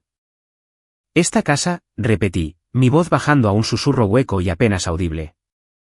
Gonzalo se abalanzó hacia adelante, agarrando el brazo de su esposa para silenciarla, pero el daño ya estaba hecho. La confesión había salido de sus labios, grotesca y completamente innegable. Durante toda mi vida, esta vieja y crujiente granja fue el único recuerdo puro que me quedaba. Era el lugar donde mi abuela solía sentarse conmigo en el porche durante las húmedas noches de verano, enseñándome a jugar al ajedrez mientras mis padres me ignoraban dentro. Siempre habían jurado que, por muy difíciles que se volvieran los impuestos sobre la propiedad, nunca, jamás, venderían o apalancarían la granja porque era un monumento familiar sagrado. Me dijeron que era lo único que protegían por el bien de nuestra historia. Hipotecaron la granja, dije, declarándolo no como una pregunta, sino como una sentencia de muerte finalizada para toda mi infancia. Tomaron el único pedazo de su memoria que realmente significaba algo para mí, el único lugar en el mundo donde alguna vez me sentí segura, y le entregaron la escritura a un banco para rescatar a su niño de oro. Carolina se negó a mirarme. Miró obstinadamente la pared lejana, su silencio confirmando cada horrible y desgarradora verdad. Había cambiado mi único santuario por los errores de Marcos, y nunca había tenido la intención de decírmelo. Ese fue el momento exacto en que se rompió el último hilo de mi empatía. El persistente y patético dolor de una hija que quiere ser amada por sus padres se evaporó por completo, dejando atrás un vacío frío y absoluto. Ya no sentía ira. La ira requiere pasión, y la pasión es una vulnerabilidad. No sentía nada más que una resolución quirúrgica y mecánica para desmantelarlos pieza por pieza. Habían apostado mi santuario en secreto. Ahora, iba a tomar todo su reino a plena luz del día. Me levanté lentamente, ajustando las solapas de mi blazer a medida. No grité. No lloré para las cámaras que Marcos esperaba usar en mi contra. Los miré a los tres con una observación clínica y desapegada, como alguien que estudia una infestación que necesita ser erradicada. Noel cerró su maletín de golpe. El agudo clic resonó en la habitación silenciosa como un mazo golpeando la madera. Se acercó a mi lado, su presencia un muro sólido e inamovible contra su caos. Se inclinó ligeramente, su boca flotando a solo unos centímetros de mi oído, asegurándose de que sus palabras solo me llegaran a mí. Déjales que se queden con su casa vacía, susurró Noel, su tono vibrando con una anticipación oscura y peligrosa. La verdadera guerra ya no está en esta sala de estar. Se va a librar donde creen que están más seguros. Vamos a llevar esto a los libros de contabilidad, y vamos a abrir de par en par los archivos del patrimonio. La humedad pesada y opresiva de Savannah se sentía diferente ahora. Ya no se sentía como la manta nostálgica de mi juventud, se sentía como una manifestación física de los secretos que mi familia había enterrado. 2 días después de salir de ese sofocante comedor, Noel organizó una reunión discreta en las afueras de la ciudad. Nos sentamos en un restaurante con poca luz y cabinas de vinilo que olía vagamente a café rancio y lejía industrial, lejos de los círculos sociales pulidos que mis padres frecuentaban. Sentada frente a nosotros estaba Teresa Bueno. Era una mujer aguda y nerviosamente enérgica de unos 40 y tantos años que había servido como la contable principal del fideicomiso hasta su abrupta e inexplicable renuncia exactamente hace 2 años. No dejaba de mirar la entrada del restaurante, sus manos envueltas firmemente alrededor de una taza de cerámica. Sabía que este día llegaría, dijo Teresa, su voz apenas por encima de un susurro. Metió la mano en su bolso de gran tamaño y deslizó un sobre de manila grueso y sin marcar sobre la mesa pegajosa. Le dije a Gonzalo y a Carolina que los números se estaban volviendo imposibles de ocultar. Cuando me pidieron que retrocediera una serie de registros de depreciación para cubrir un retiro masivo de efectivo, empaqué mi escritorio. Me negué a ir a una prisión federal por el estilo de vida de Marcos. Abrí el sobre. Dentro había docenas de copias físicas de viejas hojas de cálculo de conciliación, comprobantes de enrutamiento bancario e impresiones de libros de contabilidad internos. Con Noel guiándome a través de la arquitectura contable, la mecánica del robo se volvió dolorosamente clara. Los almacenes frente al río propiedad del fideicomiso habían estado generando un alquiler comercial constante y sustancial durante décadas. Pero esos ingresos nunca permanecieron en las cuentas de tenencia del fideicomiso. Teresa señaló con un dedo tembloroso una columna específica de transferencias salientes. Cada mes, el 40% de los ingresos brutos por alquiler se desviaba a una cuenta de gestión fantasma. Desde allí, se bombeaba directamente a la compañía de responsabilidad limitada Cuenca del Roble. Y desde Cuenca del Roble, iba directamente a Marcos. Los libros de contabilidad detallaban una horrible cronología de parasitismo financiero. El dinero que mi abuela había tenido la intención de preservar el legado familiar estaba, en cambio, pagando los trajes a medida de mi hermano, sus vuelos de primera clase a Europa y las asombrosas pérdidas operativas de sus condenadas empresas hoteleras boutique. Fue un drenaje sistemático e incruento de mi herencia, firmado y autorizado por las mismas personas que se suponía que debían protegerla. Pero el robo financiero era solo la capa exterior de la traición. El verdadero horror psicológico llegó más tarde esa noche. Sentada en el silencio estéril de la suite de mi hotel, mi teléfono sonó con un archivo seguro y encriptado enviado por mi prima, Daniela Rivas. Había logrado acceder a un viejo servidor familiar archivado y descargado un caché de correos electrónicos internos que mis padres habían intercambiado durante los últimos 6 años. Me desplacé por los mensajes, mi pecho se contrajo con cada frase cruel y calculada. Hablaban de mí no como una hija, sino como una variable hostil que necesitaba ser contenida. El golpe más devastador provino de un correo electrónico que mi madre le escribió a mi padre hace 4 años, justo cuando mi empresa estaba asegurando su primera ronda importante de capital de riesgo. Gonzalo había expresado su preocupación de que mi creciente riqueza pudiera hacerme lo suficientemente independiente como para contratar a mis propios asesores financieros y descubrir el fideicomiso. La respuesta de Carolina quedó grabada permanentemente en mi mente. Escribió: "No te preocupes porque gane independencia. Está desesperada por nuestra aprobación. Manténla aislada. Sigue criticando sus decisiones, y siempre volverá buscando validación. Es la más fácil de controlar si se le golpea con el miedo a perder a la familia". Dejé caer el teléfono sobre la cama. El aire en la habitación se sentía imposiblemente delgado. Cada vez que mi madre había despreciado mis logros, cada vez que me había hecho sentir como una extraña en mi propia casa, no era porque fuera una madre exigente. Era una inanición emocional táctica diseñada para mantenerme sumisa.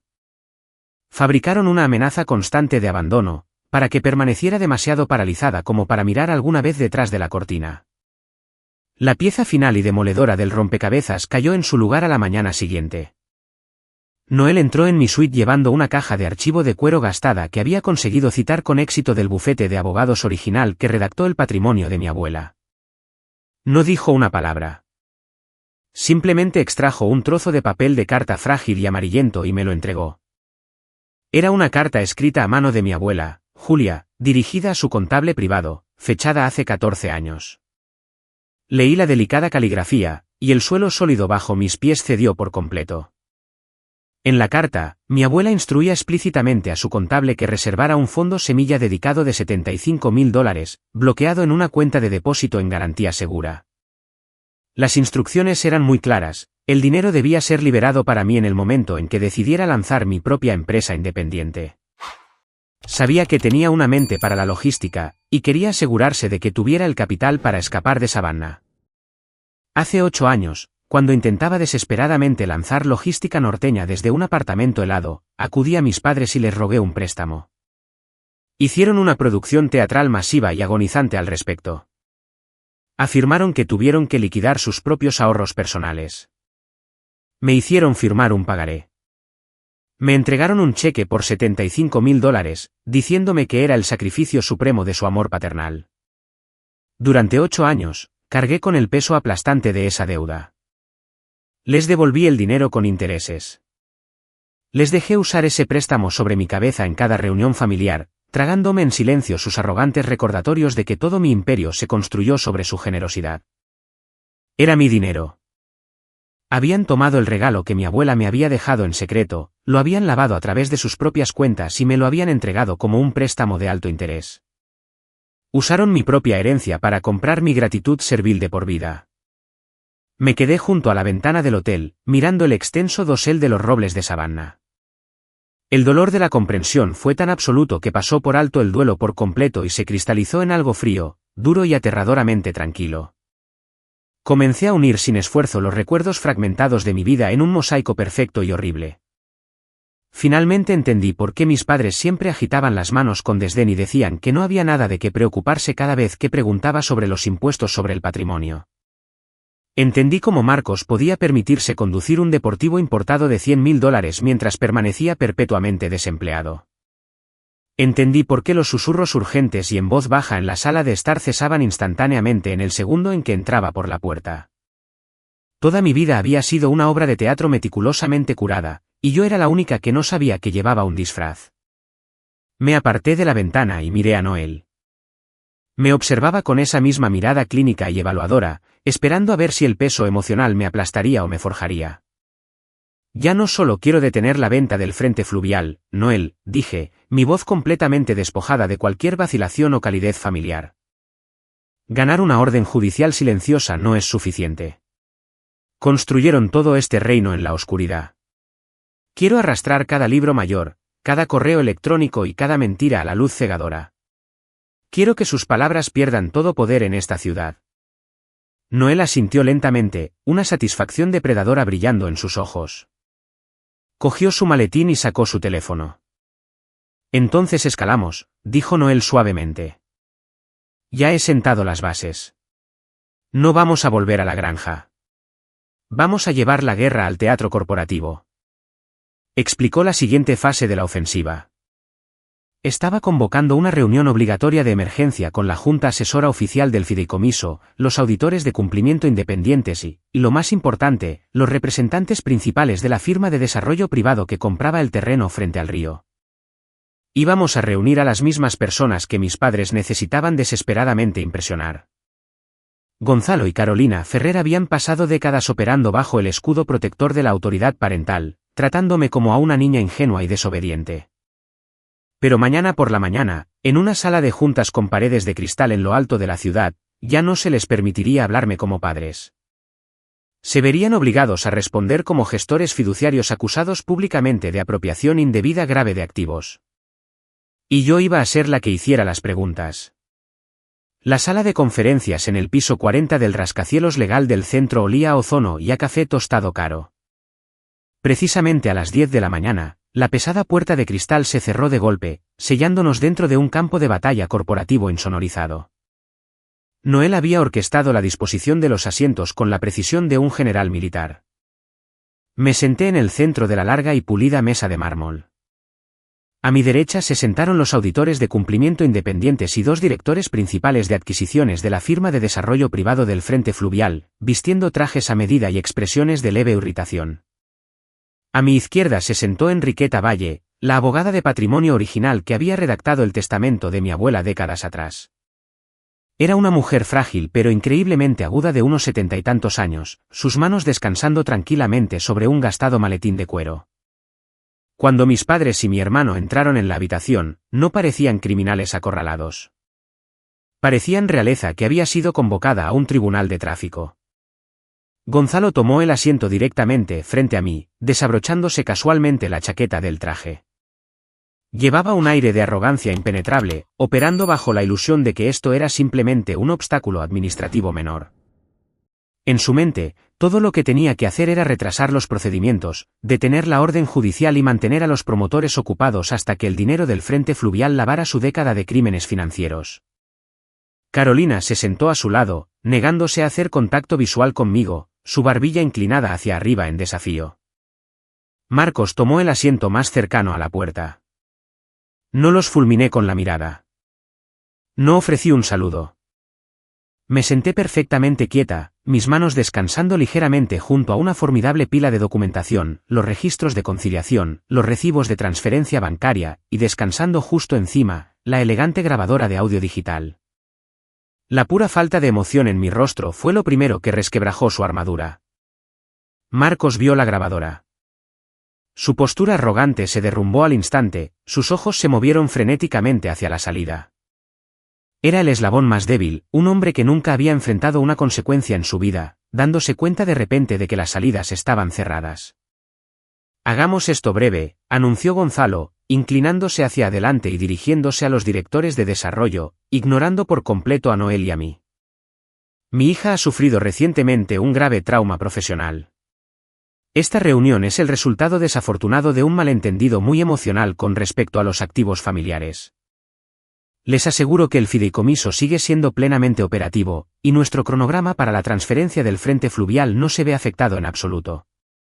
Esa es una garantía fascinante, Gonzalo, interrumpió Noel suavemente, levantándose de su silla. Especialmente porque en realidad no posee la autoridad legal para transferir una sola brizna de hierba en ese Frente Fluvial. La mandíbula de Gonzalo se tensó. Soy el fideicomisario administrador. Noel lo ignoró, dirigiendo su atención por completo a los dos promotores. Esta era la brillante crueldad de la estrategia de Noel. No estaba aquí para discutir con mi padre, estaba aquí para envenenar el pozo. Noel deslizó una serie de expedientes grapados sobre la mesa de mármol hacia los promotores. Señores, antes de que transfieran una tarifa de adquisición de 9 cifras al Fideicomiso de Conservación Moreno, les aconsejo encarecidamente que su departamento legal revise la estructura de propiedad de la Compañía de Responsabilidad Limitada Cuenca del Roble. El promotor principal frunció el ceño, abriendo el expediente. Lo que están viendo es una colateralización sistemática y no autorizada del mismo terreno que intentan comprar, explicó Noel, su voz resonando limpiamente en la silenciosa habitación. Los fideicomisarios actuales han apalancado en secreto la propiedad frente al río para financiar deudas comerciales privadas de alto riesgo. Además, el documento fundacional del fideicomiso requiere estrictamente el consentimiento notariado del beneficiario especial para ejecutar cualquier venta. Actualmente están negociando con personas que no tienen un título limpio, ninguna autorización legal y un historial de gravámenes masivo y no revelado. El color desapareció de los rostros de los promotores. En el mundo corporativo, los títulos sucios y los gravámenes ocultos eran radioactivos. El promotor principal cerró la carpeta, su expresión endureciéndose en una máscara de pura hostilidad profesional. Miró a Gonzalo no como a un socio comercial respetado, sino como a una grave responsabilidad. ¿Es esto exacto, Gonzalo?, preguntó el promotor, su voz aguda e implacable. Estamos sentados aquí negociando por un activo grabado. Es un problema de reestructuración interna, ladró Gonzalo, su fachada de calma destrozada por el pánico defensivo. Se resolverá internamente. Estamos manejando la firma del beneficiario esta semana. Marcos no pudo soportar la presión. La habitación se estaba cerrando sobre él, y el instinto de autoconservación superó cualquier lealtad familiar que poseyera. Echó su silla hacia atrás, levantando las manos a la defensiva. No tengo nada que ver con la gestión de esas cuentas, tartamudeó Marcos, su voz aguda por la cobardía. Solo soy un receptor pasivo. No tomo las decisiones administrativas. Mis padres manejan las transferencias. Estoy completamente separado de las negociaciones de venta. Finalmente hablé. Mi voz era baja, firme y completamente desprovista de piedad. ¿Realmente estás separado, Marcos?, pregunté. Metí la mano en mi carpeta y saqué una sola hoja de papel. Era una copia impresa del correo electrónico encriptado que Daniela había recuperado. La deslicé sobre la superficie de mármol hasta que se detuvo justo frente a él. Noel, dije, manteniendo mis ojos fijos en el rostro aterrorizado de mi hermano, ¿podrías por favor leer el texto resaltado para la sala? Noel cogió su propia copia. Un correo electrónico enviado de Marcos Ferrer a Gonzalo y Carolina Ferrer, fechado hace 3 días. Cito, tienen que asegurar su firma antes del viernes. Si no firma la renuncia para el final de la semana, los inversores del desarrollo inevitablemente verán la cláusula de herencia especial durante la auditoría final, y todo el acuerdo colapsará. ¿Fin de la cita? Un silencio sofocante descendió sobre la sala de juntas. Marcos miró el papel como si de repente se hubiera incendiado. Abrió la boca para hablar, pero no salieron palabras. Acababa de ser expuesto públicamente como el principal catalizador del intento de extorsión.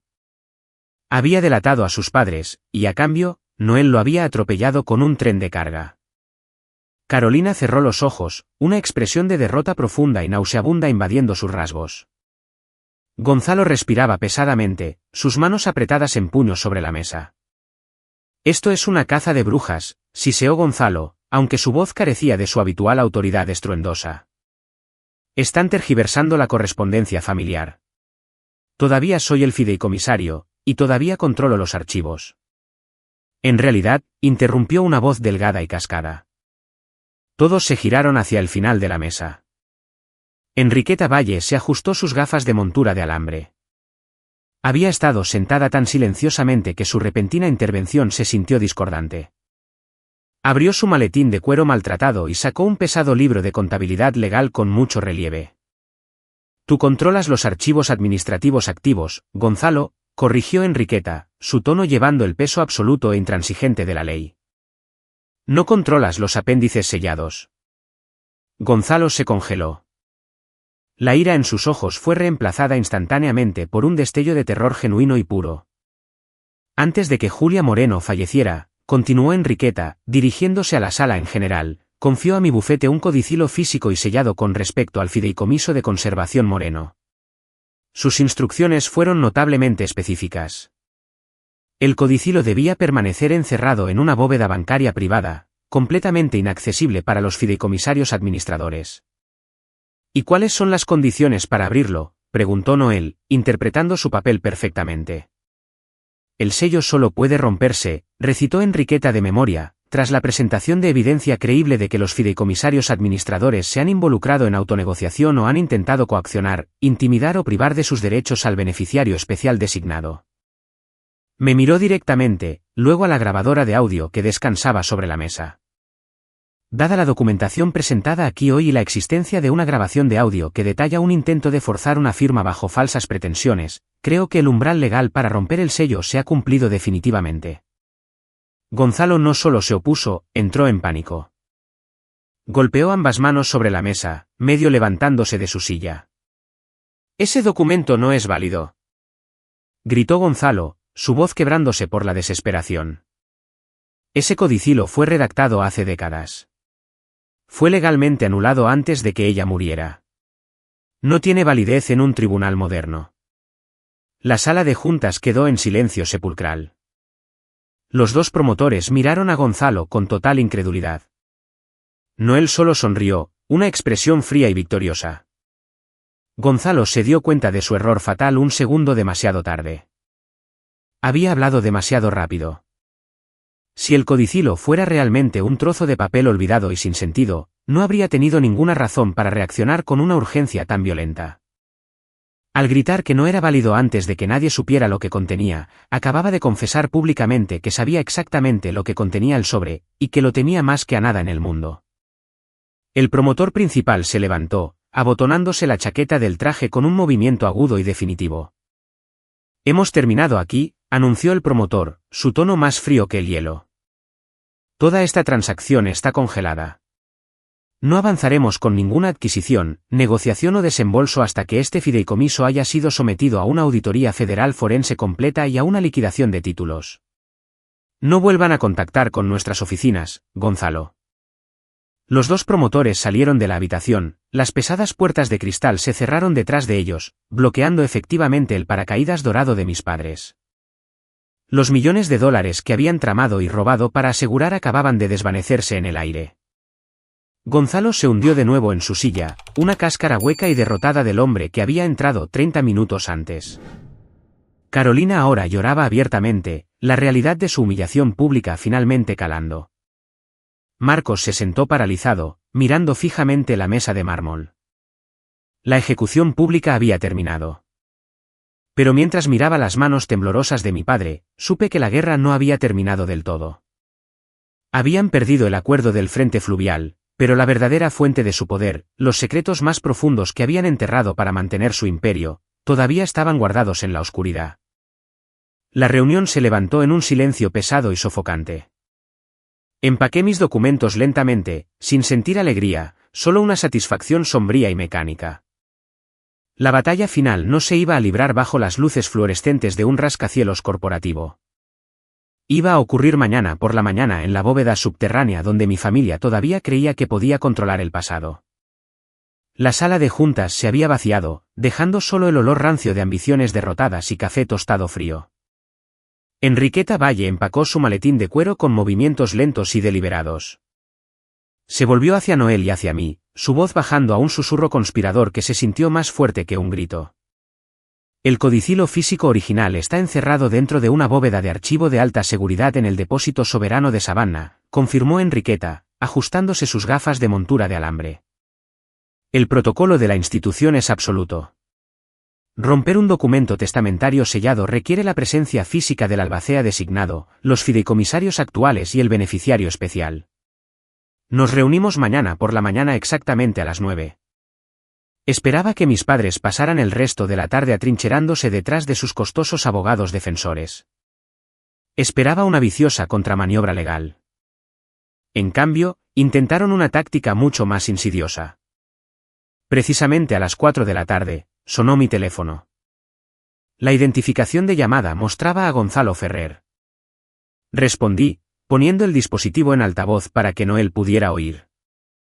La voz de mi padre estaba completamente despojada de la persona de patriarca estruendoso y arrogante que había empuñado como un arma durante 3 décadas. Sonaba notablemente, aterradoramente gentil. Era la voz que usaba cuando intentaba cerrar un trato comercial difícil, envuelta en una capa enfermiza de calidez paternal fabricada. No necesitamos destrozarnos en público, razonó Gonzalo, su tono suave y cuidadosamente modulado. Tu madre y yo hemos discutido la situación. Estamos dispuestos a dimitir en silencio.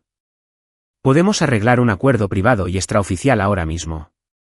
Tú tomas las riendas del fideicomiso y retiras la amenaza de una auditoría forense. Solo te pedimos que le dejes a Marcos sus acciones operativas en el Hotel Boutique. Un compromiso silencioso para mantener a la familia unida. Escuché el débil zumbido estático de la línea. La pura audacia de la petición me revolvió el estómago. Me estaban pidiendo que ignorara una década de malversación y fraude para salvar el ego de mi hermano. Pero más allá del insulto, mi mente analítica captó el fallo estructural en su negociación. Si mi padre realmente creyera que el codicilo de Enriqueta era un trozo de papel anticuado y legalmente nulo, nos habría dejado marchar a ese depósito y humillarnos. Nunca ofrecería una rendición preventiva a menos que la alternativa fuera la aniquilación total. No estaba tratando de comprometerse. Estaba aterrorizado. Estaba tratando de comprarme para eliminar la amenaza. Colgué el teléfono sin decir una sola palabra. Noel ya estaba paseando por el suelo de la suite de mi hotel, sus ojos oscuros por la anticipación.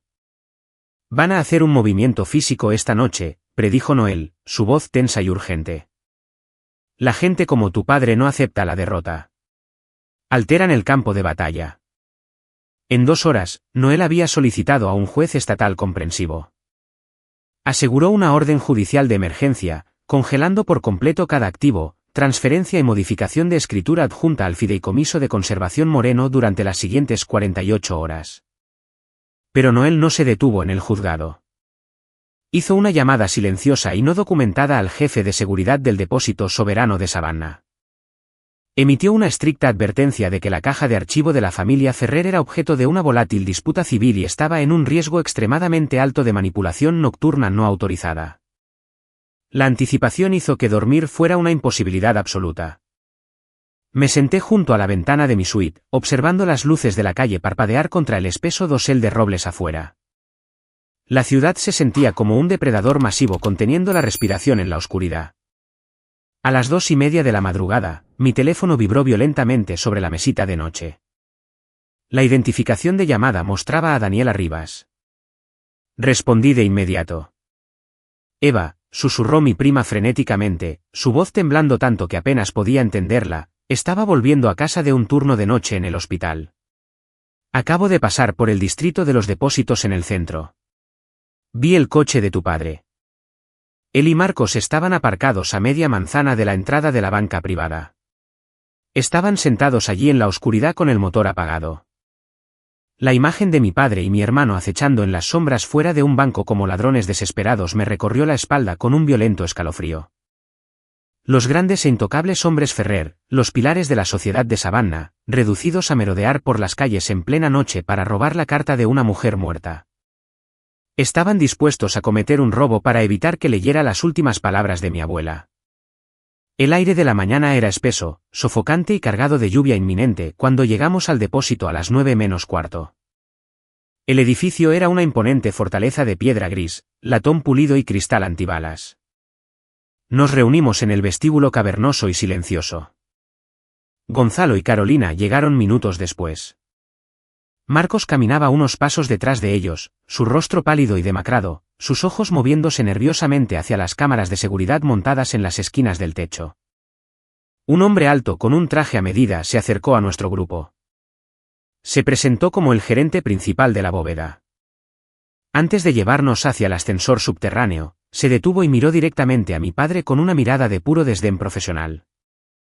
Señor Ferrer, dijo el gerente suavemente, su voz resonando perfectamente en el silencioso vestíbulo de mármol, me siento legalmente obligado a informarle de que nuestro sistema de seguridad automatizado marcó una solicitud de acceso biométrico denegada a su sector de bóveda familiar específico. Aproximadamente a las 3:15 de esta mañana. Según la directiva judicial de emergencia presentada por el señor Peña ayer por la tarde, el sector fue puesto en bloqueo administrativo total. El silencio que siguió fue dolorosamente denso. La mandíbula de Gonzalo se apretó tanto que pensé que el hueso podría fracturarse. Marcos parecía físicamente enfermo, retrocediendo como si esperara mezclarse con los pilares de mármol. Realmente habían intentado entrar. Habían intentado destruir el codicilo antes de que saliera el sol, y las pesadas puertas de acero los habían rechazado. Descendimos al sótano en un silencio absoluto y sofocante. El pasillo de la bóveda era un corredor largo y estéril bordeado de pesadas puertas de acero e iluminado por duras luces fluorescentes. Carolina había mantenido su fachada de madre dolida e incomprendida durante todo el viaje en ascensor, secándose constantemente los ojos secos con un pañuelo. Pero cuando finalmente nos detuvimos frente a la bóveda del patrimonio moreno, la actuación terminó abruptamente. Estampado directamente sobre la costura de la pesada puerta de metal había un sello rojo brillante a prueba de manipulaciones aplicado por el Tribunal Estatal. Carolina miró la cinta roja. Su respiración se entrecortó, transformándose en un pánico rápido y superficial. El maquillaje cuidadosamente aplicado no pudo ocultar el terror repentino y absoluto que drenó el color de su rostro. Extendió la mano, sus dedos temblando violentamente, flotando a solo unos centímetros del sello pero aterrorizada de tocarlo realmente. Por primera vez en 34 años, mi madre estaba mirando una puerta que no podía manipular, sobornar o chantajear emocionalmente para abrirla. La comprensión de que había perdido por completo el control la golpeó tan fuerte que sus rodillas se doblaron visiblemente. El gerente de la bóveda se adelantó, insertando una larga y compleja llave de latón en la cerradura principal. Enriqueta Valle se colocó a su lado con la llave secundaria del albacea. Me quedé perfectamente quieta, el aire frío de la bóveda subterránea atravesando mi blazer. Detrás de esa puerta de acero descansaba la última pieza del rompecabezas, el veredicto final del legado de mi abuela. Observé al gerente girar la llave, escuchando los pesados goznes internos deslizarse en su lugar con un golpe metálico definitivo. Sabía que en solo unos minutos, las pesadas bisagras de metal se abrirían. O bien reclamaría la verdad absoluta de mi pasado, o presenciaría la traición final e irreversible de las personas que se suponía que debían protegerme. Las pesadas bisagras de acero gimieron en el silencio estéril de la sala subterránea. El gerente de la bóveda retrocedió, sacando una caja de seguridad metálica grande y pesada del estante designado para el patrimonio Ferrer. Mientras la dejaba sobre la mesa de inspección de acero inoxidable bajo las duras luces fluorescentes, se me cortó la respiración. La caja no estaba impecable. Profundos y dentados arañazos metálicos estropeaban violentamente el área que rodeaba el mecanismo de cierre principal. Alguien había usado una herramienta desesperada y agresiva contra el metal, intentando forzar su apertura. El gerente de la bóveda tocó inmediatamente la pantalla de su tableta de seguridad. Mostró las imágenes de vigilancia de alta definición exactamente de las 3:15 de la madrugada. El vídeo digital se reprodujo con una resolución nítida, mostrando a Gonzalo y Marcos Ferrer de pie justo fuera de la puerta de seguridad secundaria. Sudaban, estaban en pánico e intentaban agresivamente abrir el panel de acceso antes de que el escáner biométrico los bloqueara permanentemente. A pesar de la irrefutable evidencia en vídeo que se reproducía justo frente a él, mi padre mantuvo una postura rígida y delirante. Cuando Enriqueta Valle abrió la caja rayada y sacó un sobre de Manila estándar y sin sellar, Gonzalo soltó un breve y arrogante suspiro. Pensó que su manipulación nocturna de alguna manera había funcionado. Pensó que había ganado. Enriqueta sacó algunos recibos de impuestos estándar y una copia anticuada y completamente inofensiva de un testamento preliminar. Gonzalo se burló, ajustándose la corbata, listo para declarar la victoria y exigir su reincorporación. Como declaré anteriormente en la sala de juntas, dijo Enriqueta, su voz cascada resonando bruscamente en las paredes de hormigón, tu madre era una mujer increíblemente meticulosa, Gonzalo. Sabía exactamente lo que intentarías hacer. Enriqueta ignoró por completo la caja de seguridad metálica. Metió la mano en su propio maletín de cuero personal y altamente seguro y sacó un sobre impecable.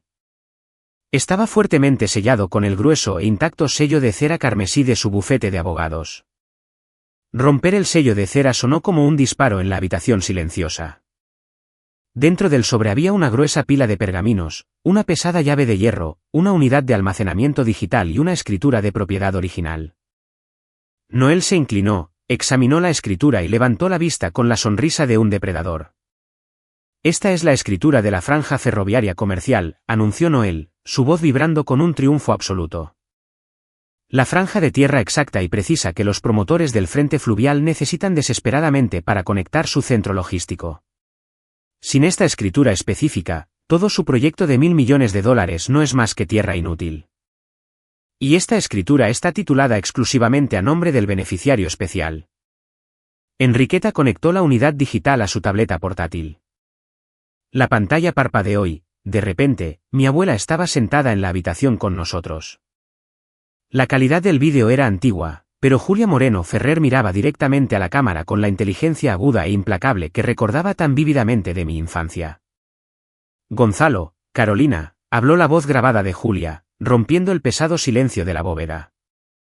Si están escuchando esto, significa que han permitido que su codicia eclipse su deber para con esta familia.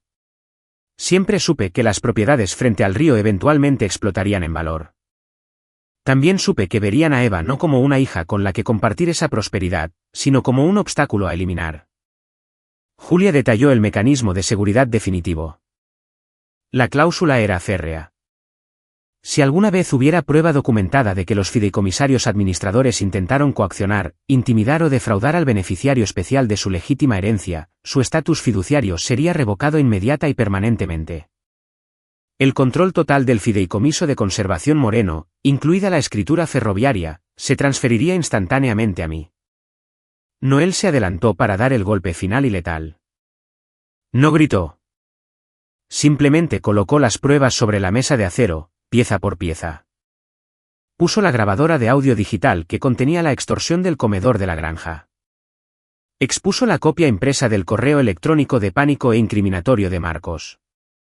Desplegó el rastro de contabilidad forense de la Compañía de Responsabilidad Limitada Cuenca del Roble. Y finalmente, señaló la tableta del gerente de la bóveda, que todavía mostraba a mi padre intentando robar en el banco. El umbral legal se ha cumplido definitivamente, declaró Noel con una finalidad absoluta y aplastante.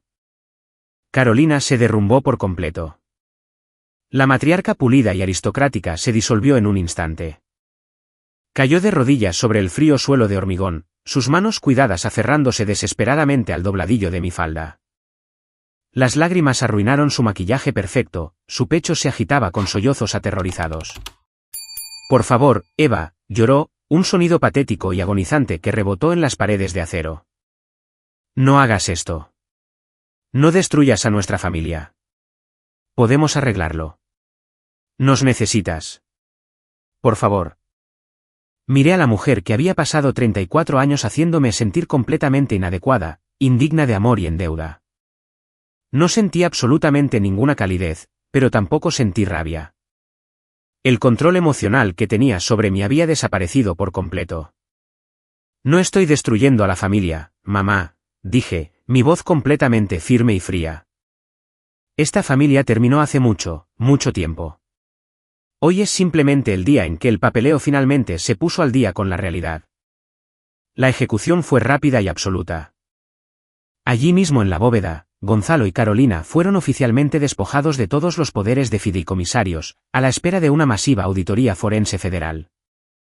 La financiación discrecional de Marcos fue terminada instantáneamente. Sin el dinero robado del fideicomiso para apuntalar su empresa fallida, su proyecto de hotel boutique colapsó antes del mediodía, sus inversores privados se retiraron en el segundo en que la noticia de los activos congelados llegó a los medios. Cada transacción pasada que habían autorizado fue bloqueada para una revisión legal severa. Mientras Enriqueta finalizaba los documentos de transferencia, abrí la carta escrita a mano que mi abuela me había dejado específicamente a mí. Su caligrafía era elegante y deliberada. Escribió que me dio el poder sobre el patrimonio no solo para proteger la tierra física, sino para proteger mi propia alma. Lo más valioso que podría dejarme no eran los 20 millones de dólares de la venta de mi empresa o la masiva escritura del Frente Fluvial. Era el poder absoluto e innegable de nunca tener que arrodillarme ante personas que solo me amaban cuando les era útil. Tomé mis decisiones antes de que saliéramos del edificio.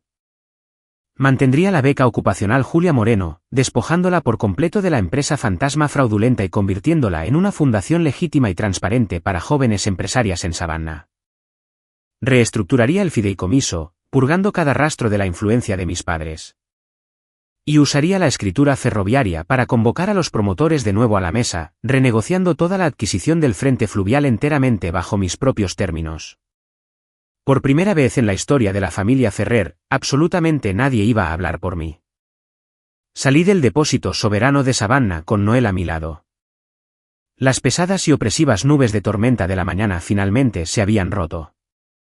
El sol brillante y cegador de Georgia se derramó sobre los escalones de piedra blanca del banco, calentando mi piel.